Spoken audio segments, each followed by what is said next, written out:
అది చిత్తూరు జిల్లా కండ్రిగలో జరిగిన సంజీవని కార్యక్రమంలో చంద్రబాబు మాట్లాడిన లైవ్ చూసాము. Moving on. మాసబ్ ట్యాంక్ ఘటనలో అడ్వకేట్ ఖాజా మొహియుద్దీన్ మృతి చెందారు. తెల్లవారుజామున ఇంటి నుంచి బయటకు వచ్చే సమయంలో కారుతో వెనుక నుంచి ఢీకొట్టారు దుండగులు. ఆసుపత్రిలో చికిత్స పొందుతూ చనిపోయారు ఖాజా మొహియుద్దీన్. హైకోర్టు సివిల్ కోర్టులో న్యాయవాదిగా ఉన్నారు ఖాజా మొహియుద్దీన్. వక్ఫ్ బోర్డు భూములపై కొన్నేళ్లుగా పోరాడుతున్నాడు ఖాజా మొహియుద్దీన్.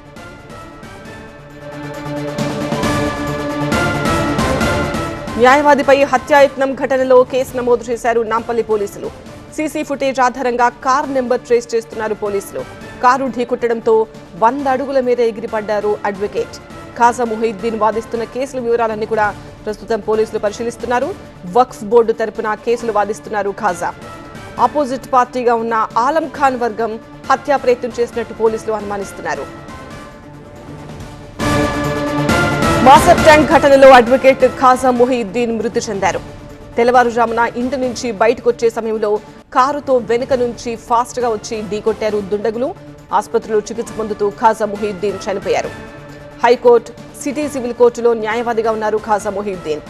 వక్ఫ్ బోర్డు భూములపై కొన్నేళ్లుగా పోరాడుతున్నారు ఖాజా మొహియుద్దీన్. న్యాయవాదిపై హత్యాయత్నం ఘటనలో కేసు నమోదు చేశారు నాంపల్లి పోలీసులు. సీసీ ఫుటేజ్ ఆధారంగా కార్ నెంబర్ను ట్రేస్ చేస్తున్నారు. కారు ఢీకొట్టడంతో 100 అడుగుల మేర ఎగిరిపడ్డారు అడ్వకేట్. ఖాజా మొహియుద్దీన్ వాదిస్తున్న కేసుల వివరాలన్నీ కూడా ప్రస్తుతం పోలీసులు పరిశీలిస్తున్నారు. వక్ఫ్ బోర్డు తరపున కేసులు వాదిస్తున్నారు ఖాజా. ఆపోజిట్ పార్టీగా ఉన్న ఆలం ఖాన్ వర్గం హత్యా ప్రయత్నం చేసినట్టు పోలీసులు అనుమానిస్తున్నారు. హత్యకు సంబంధించి బంధువులు ఏమంటున్నారు? టీవీ9 ప్రిన్సిపల్ కరెస్పాండెంట్ ప్రణీత వివరాలు అందిస్తారు.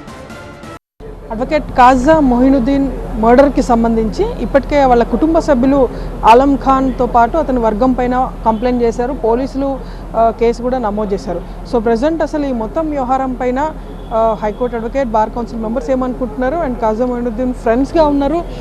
ఏంటి అది ఫస్ట్ టైమా ఈ తరహా అటెంప్ట్ ఇతని మీద జరగడం? ఇంతకుముందు కూడా జరిగింది. ఖాజా మొహియుద్దీన్ ఒక సీనియర్ న్యాయవాది. గత 37 సంవత్సరాల నుంచి హైకోర్టు లోపల, సివిల్ కోర్టులో, అన్ని కోర్టులలో పనిచేస్తున్నారు.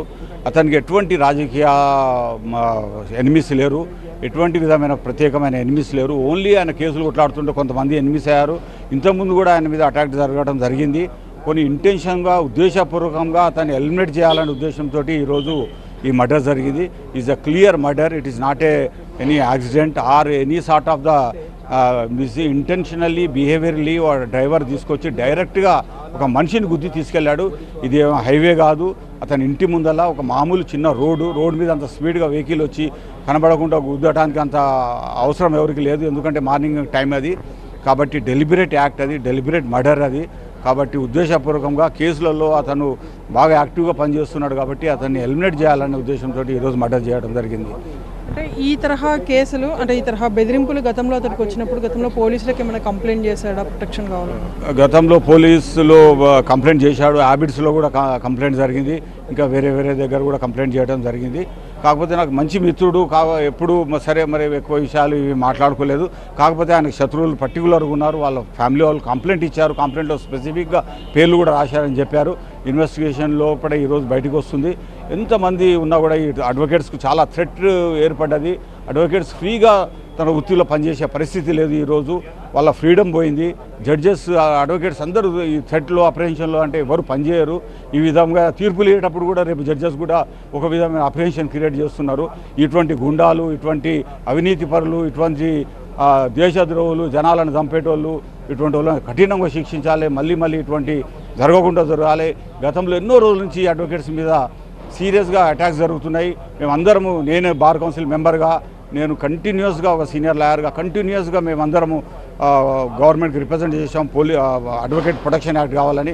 ఆ యాక్ట్ కూడా రూపుదిద్దుకుంటుంది. కాకపోతే నా రిక్వెస్ట్ ఏంటంటే కఠినంగా శిక్షించి కంపల్సరీ అందరినీ ప్రతి ఒక్కరిని పట్టుకోవాలని కోరుకుంటున్నాను. ఏదేమైనప్పటికీ ప్రభుత్వం గతంలో తీసుకొచ్చినటువంటి అడ్వకేట్స్ ప్రొటెక్షన్ బిల్ ఏదైతే ఉందో అది ఇంకా యాక్ట్ రూపం దాల్చలేదు. సో యాక్ట్ రూపం దాలిస్తే కనుక ఇట్లాంటి అటాక్స్ ఆగుతాయి. ఇట్లాంటి అటాక్స్కి పాల్పడేటువంటి వ్యక్తులను కఠినంగా శిక్షించవచ్చు అంటూ కూడా అడ్వకేట్స్ చెప్పేటువంటి వర్షం. విడుదల సురేష్తో నాంపల్లి నుండి ప్రణీత, టీవీ9.